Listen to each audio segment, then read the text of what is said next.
Estamos de volta às 7 horas e 25 minutos. Ouvinte e espectador da TMC aqui, você sabe que São Paulo atrai turismo do Brasil inteiro por conta do roteiro gastronômico, que aqui a gente pode comer todo tipo de comida possível, de qualquer... Você quer uma comida iraniana às 2 da manhã, dá para encontrar. Você encontra, né? Dá para encontrar. E também pelo circuito cultural, né? O que a gente tem de exposição, de museu, de peças de teatro, de shows e entre essa programação, claro, os grandes musicais. Então, tem gente do Brasil inteiro vindo assistir musical aqui em São Paulo e, claro, essas pessoas conhecem de décadas o nome Nando Prado, um grande ator do teatro musical que está agora em cartaz com o musical Drácula, numa curtíssima temporada aqui em São Paulo. Ele que protagonizou grande parte das montagens do teatro musical aqui no Brasil, inclusive fora do Brasil, tá? Fez Les Misérables no México e tal, e ele bateu um papo comigo essa semana para falar sobre essa montagem de Drácula, o musical. Vamos conferir. Fãs de teatro musical, segurem os corações, porque estamos recebendo aqui nada menos que Nando Prado. Olá, Nando, seja muito bem-vindo à programação da TMC, tudo bem? Tudo bom, obrigado, um prazer estar aqui com vocês, obrigado pelo convite. Essa carreira em teatro musical não te larga, né, Nando? Você tenta ir, mas ela te puxa de volta, né? Quanto tempo já nos palcos dos musicais aqui em São Paulo? 20 anos. 20 Rebels. Eu comecei, na verdade, em 2000, com a Ópera do Malandro. Eu nem conto mais, eu acho que eu fiz por volta de 20 musicais, assim. Tem gente que fez até mais, mas é que eu peguei aquela onda no começo, então... Tinham obras que ficavam 2 anos em cartaz, Fantasma da Ópera ficou 2 anos e 4 meses, então eu peguei muito dessas longas, talvez não chegue a 20, mas é uma vida.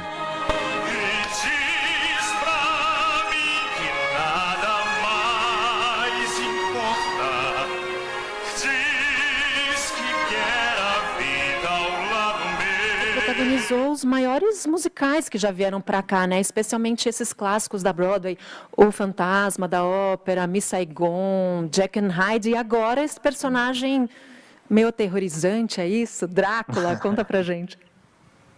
Pois é, engraçado que eu estava fazendo Os Miseráveis, né, no México, que eu fiz aqui em 2018, daí eu estava no México, fui convidado pelo produtor mexicano, e... Quando estava acabando essa produção lá no México, me chamaram daqui para vir fazer a audição do Fantasma da Ópera, dessa última versão que teve aqui. Então, enquanto eu negociava com o produtor mexicano, eu me preparei bastante para o Fantasma. Eu estudei bastante, tinha um cara que era especialista nisso lá, um diretor. Só que o produtor acabou não me liberando para fazer essa audição. Ele falou, não, eu preciso que você fique, enfim. Aí foi um trabalhão que eu falei, desperdício de energia, assim, jogado fora tal, mas quando me chamaram pro Drácula e eu comecei a estudar o personagem, toda aquela preparação que eu fiz pro Fantasma, eu entendi que serviu, porque o Drácula tem muito principalmente da sedução e da violência. Então acabou que eu internalizei muita coisa naquele processo, que já faz, não sei, uns 2, 3 anos, eu acho, mais até. Mas estava tudo aqui dentro ainda, sabe? Daí serviu para esse processo do Drácula, que foi muito rápido, uma produção assim, a gente levantou um musical em 10 ensaios, onde é que já se viu isso? Então, ainda bem que estava tudo fresco ainda. Que bacana, e é um texto clássico, já foi montado em outros lugares do mundo? Olha, é uma adaptação, porque o que acontece foi o seguinte, esse musical, quando a gente fazia Chicago, inclusive, né? Juntos, em 2004, estreou esse musical na Broadway, mas não deu certo lá, ele deu uma flopada.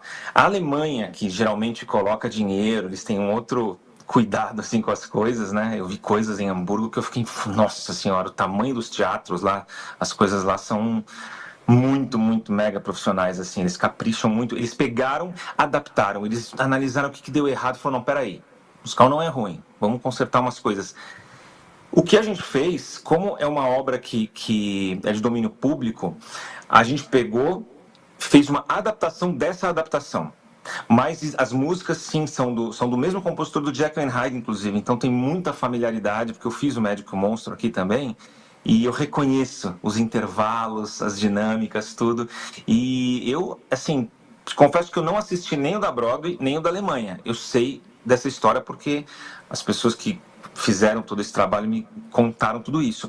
Mas eu adorei e assim, o fato de ser um musical com menos de 1h30 me encanta, porque aqueles musicais de 2h40, eu chego no teatro, às vezes você tem 1h40 de peça, você está assistindo ali, daqui a pouco fecha a cortina, intervalo de 15 minutos, eu falo, Lemis tem esse direito para mim. Os Miseráveis, para mim, que é a obra perfeita, tem esse direito, mas os musicais de 3 horas... E eu adoro o fato que o meu agora tem, acho que 1h20 se bobear. Conta a história aí do tempo que tinha que ser. E ainda mais porque a gente vive um tempo em que a gente quer as coisas rapidamente, né? A gente vê uma coisa, já passa para outra, para a próxima. Então, uma história que te prenda na cadeira por mais de 1h30, realmente precisa ser boa, né? Para a gente sair de lá com a sensação de fui, vi, gostei, né? Pois é, a gente vive esse momento, né, de tela, assim, eu estudo muito a questão de algoritmos de rede social, porque eu tenho meu trabalho autoral, e daí quando você começa a ver a coisa dos ganchos, principalmente, é uma loucura. Você fala, não, você tem que prender a pessoa nos 2 primeiros segundos, você tem que ter uma frase, você tem que ter tem uns tem ali, umas regrinhas que você fala, meu Deus, mas a pessoa jura que ela não espera 4 segundos? Não, não espera 4 segundos. Você está disputando com muito mais coisa aqui, ó. Então eu acho que eu já sempre fui meio assim. Para prender minha atenção, eu faço os meus shows há mais de 20 anos e eu escrevi os roteiros dos meus shows, eu falo muito nos meus shows, como se eu estivesse ali na plateia. Então eu tenho que prender o que seria a minha atenção ali na frente. Por isso que eu mudo muito rápido as coisas para me prender, né, no caso. Então eu já sei que eu já sou assim, e agora as pessoas estão assim, e tudo é meio pensado nessa velocidade do mundo de hoje, né? Realmente é isso que temos.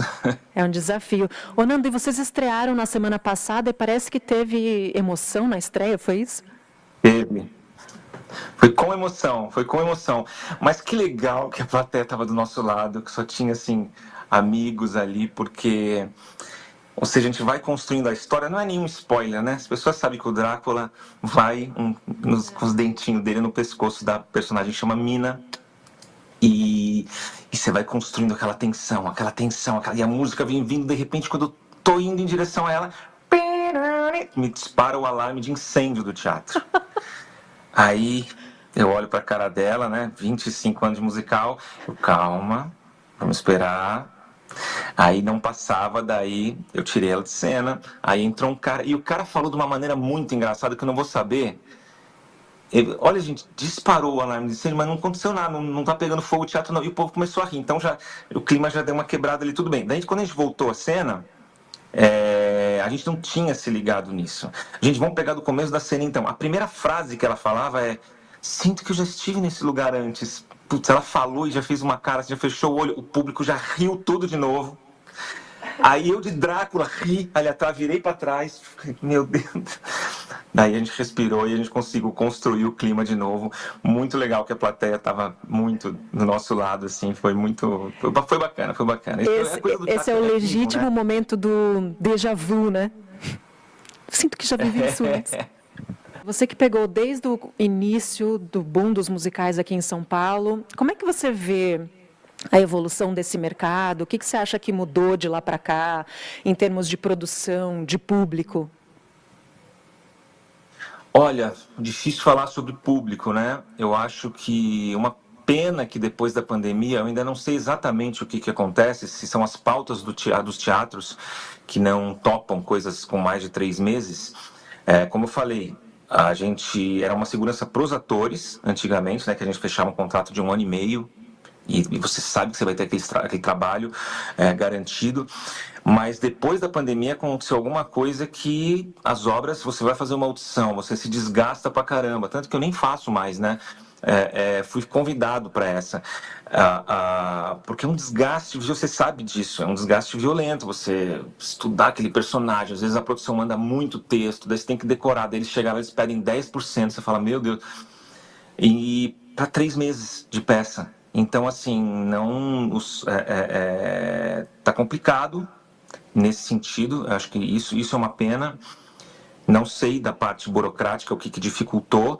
E temos muitos musicais autorais, né? Agora mudou muito essa coisa. O brasileiro deu o seu jeito de fazer um musical de uma forma que virou o nosso jeito, assim, né? Eu me encaixo mais naquelas produções clássicas lá. Ó. Desde aquela época, os gringos vêm, batem o olho em mim e vêm naquilo ali, sabe? Eu me dou bem, assim, quando tem aquela banca de gente de fora, porque eu acho que eu domino essa técnica. Mas aí a gente pode falar de música, de artes plásticas, Você é um artista tão versátil que você consegue fazer milhões de coisas ao mesmo tempo. Que outros projetos você está desenvolvendo agora? Olha, eu tenho meu trabalho de artes plásticas, né? Eu tenho encomendas, às vezes eu trabalho com algumas galerias, eu faço escultura, eu tenho um tipo de pintura própria, né? Que está ali atrás, inclusive, que é foto macro, né? De pintura abstrata. Então isso é uma coisa que eu até vou começar a divulgar um pouco mais. É que eu não invisto muito esse tempo na produção de conteúdo para isso, mas eu vou começar a fazer. O que eu tenho feito, o que eu estava muito na pilha antes de pintar o Drácula, era a questão de composição. Eu já venho há uns 2 anos, eu sempre compus, sempre tive banda, comecei como músico, né, com banda, só que nesses últimos 2 anos eu cravei uma coisa de composição, assim, um pouco por uma história de uma cantora que ia ser lançada e pediu, e aí eu descobri em mim um potencial, porque eu sempre compus para mim. E eu fui compor para ela. E eu descobri ali naquele momento um potencial que eu falei, nossa, vou seguir fazendo isso. Um artista hoje em dia, ele está dividido, ele tem que saber sobre algoritmo, sobre funil de venda, ele tem que defender uma causa, ele tem 300 coisas para fazer. E a música, ela é uma fração disso. Entende? Na minha época, quando eu era adolescente, a música era tudo. Era tudo. Você pega um Chico Buarque, para mim um dos maiores compositores do planeta, nem canta bem. Até não importa. Não importa. Então você não tinha nem a questão de ter que cantar, ter que desenvolver a voz. A composição era 100% da história, né? Eu invisto meu tempo na composição, espero que aconteça alguma coisa nesse sentido. Meu sonho, você sabe, a gente se conhece há 20 e tantos anos, sempre foi ter uma música de sucesso. Elas estão aqui guardadinhas. Eu juro que eu tenho músicas prontas para explodir, elas estão aqui. Agora é fazer esse caminho de conseguir conectar com pessoas, mas tem umas bombas, estou muito animado, eu estava muito divulgando bastante isso, pintou o Drácula, eu parei, achei uma forma de divulgar, mas já, se Deus quiser, tá aí.